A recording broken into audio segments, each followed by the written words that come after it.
for joining me on the Gmail Crash Course live stream. Unfortunately, the live stream was a muted stream because I had my my mic muted the whole time.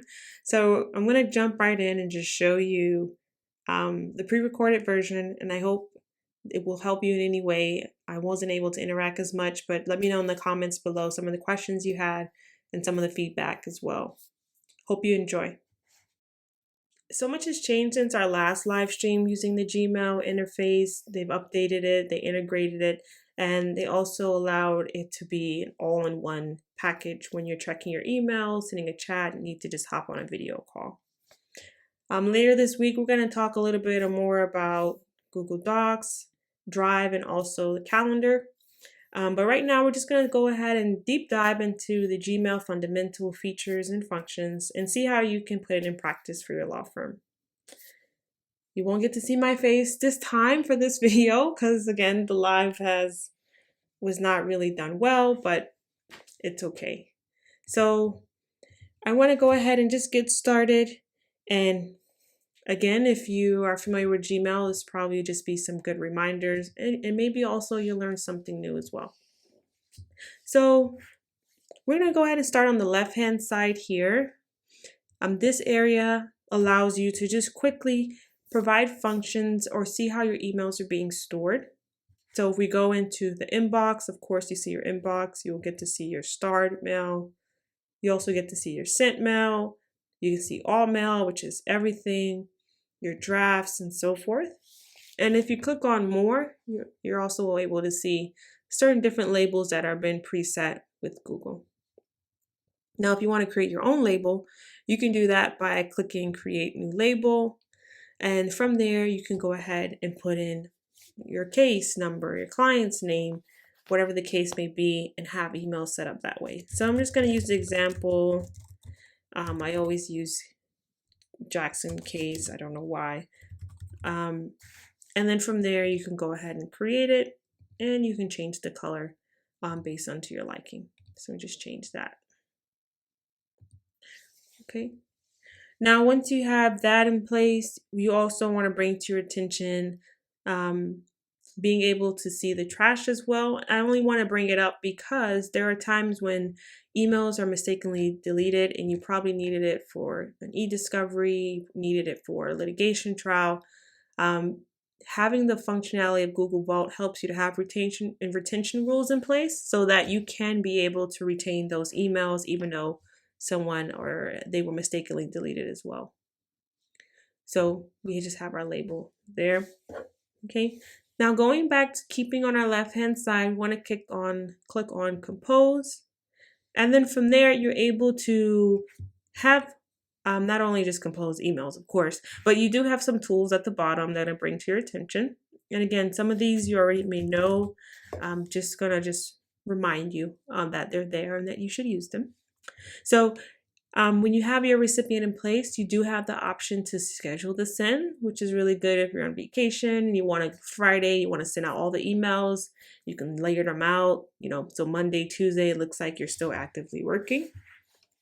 Also, too, you have the ability to send in confidentiality mode, which again, we all have tutorials on this already, but just reminding you of this function, especially if you're doing like settlement offers or you're going to hire someone. You don't want the offer that for the job or the offer for the case being forwarded or shared or downloaded. So you have this capability to be able to do just that. Also, too, if you have this enabled, you will be able to have templates, which is really good since it allows you to quickly just have your preset of words and subject line there. You just click on it and you're able to just use it right then and there. So, for example, settlement offer, that, again, this was already pre-made, wherever the case may be. But you can just have it there in the subject line and so forth. So you can just rinse and repeat. And then you also want to just bring to your attention using the insert drive link instead of an attachment. Now, there might be two circumstances where you feel like you need to send a link or you need to send an attachment. So if you're just sending an invoice, something very stagnant, client doesn't need to make changes, it's just like an FYI type of document, you can send the attachment, which is fine. But if it's something more with collaboration, going back and forth, you want to just be able to keep a track record of who made the changes and when, and also have different version histories of it.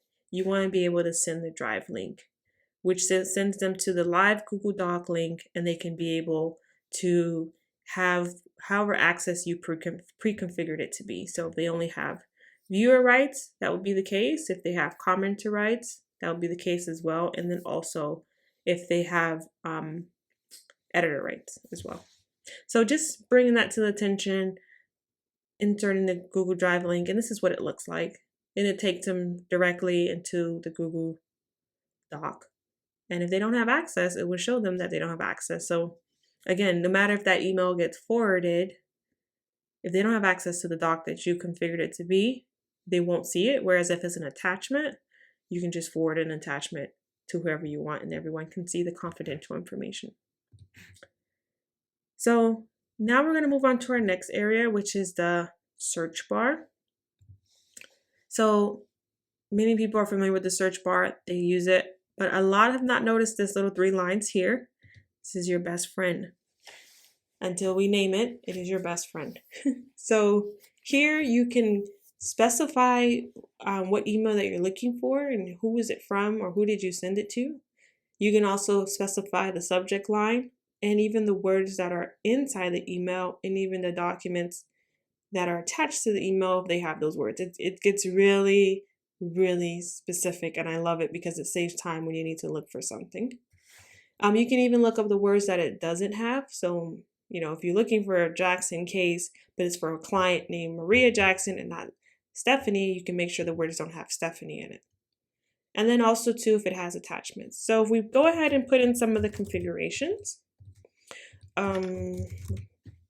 you see this button here is now clickable. This allows you to be able to create a filter. Now, when you create a filter, there's different functionalities that you will want the email to do. So you have the ability to have it skip your inbox.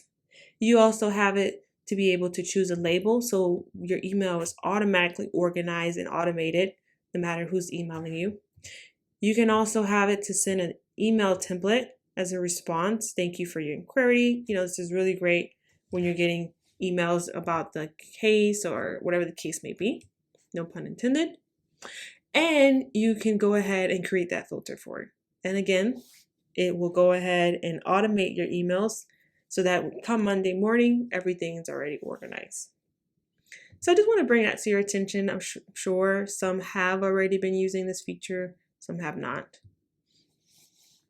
Now moving on to our next area, we're going to go into quick access and access. So here you're able to see quickly what are some of the functions you want to quickly just make changes to. This is mostly about appearance. So if you wanted to be comfortable, if you want to change your background, if you wanted to show start or different inboxes first. You also be able to split how you want your inbox to be divided. And you have the functionality to toggle on and off to conversation view. Not a fan of conversation view, just my opinion. So if you go back and we see all settings, here you can deep dive a little bit more into the settings and so forth.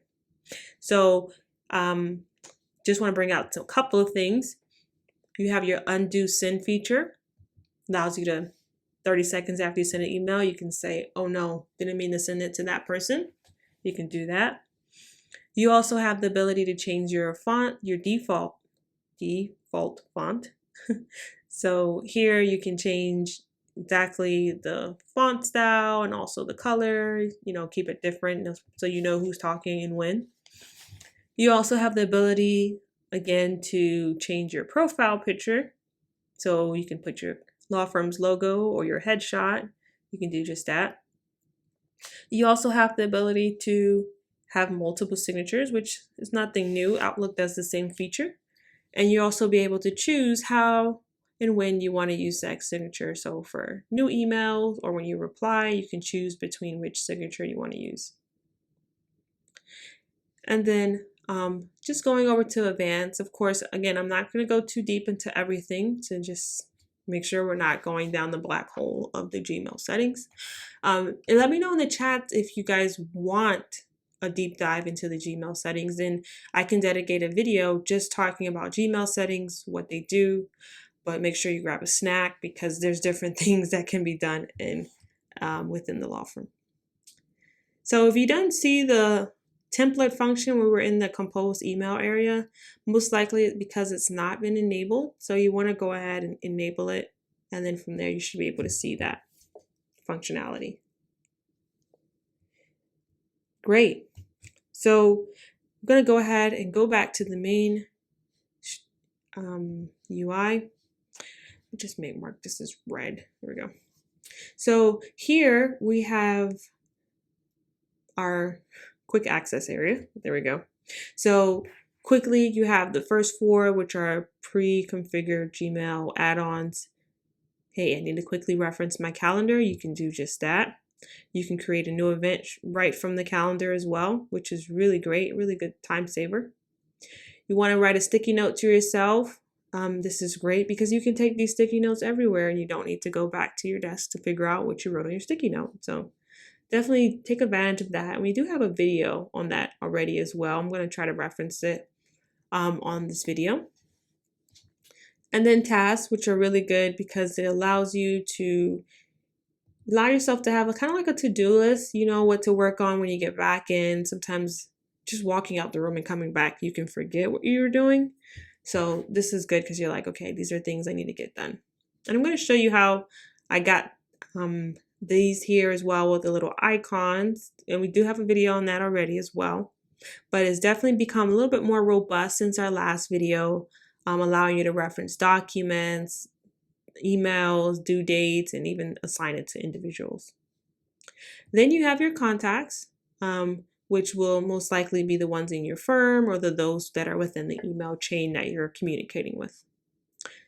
Underneath that, you have the ones that you've added on. So if you have Asana, that will be there most likely. But you also have other practice management tools that you can add to your Gmail. You have Clio, for example. You also have to be able to do like action step if that's something your firm is using. Different little Practice Panther as well. So different add-ons you can add into your environment. Even Zoom. So you can quickly just reference a Zoom in your email, get on a call with the client. So these add-ons are here, but just make sure they comply with your privacy policy or data security policy for your firm. And just look at what exactly the data that it's going to be looking at when you add it to, before you add it to your environment. So moving on, now we're going to go to the meat and potatoes. And I would love to know what add-ons you're using for your Gmail. What if you're using a practice management tool, which one? I would love to know as well. Or if you're just using a CRM, let me know as well what integration tools you found to be best for your law firm.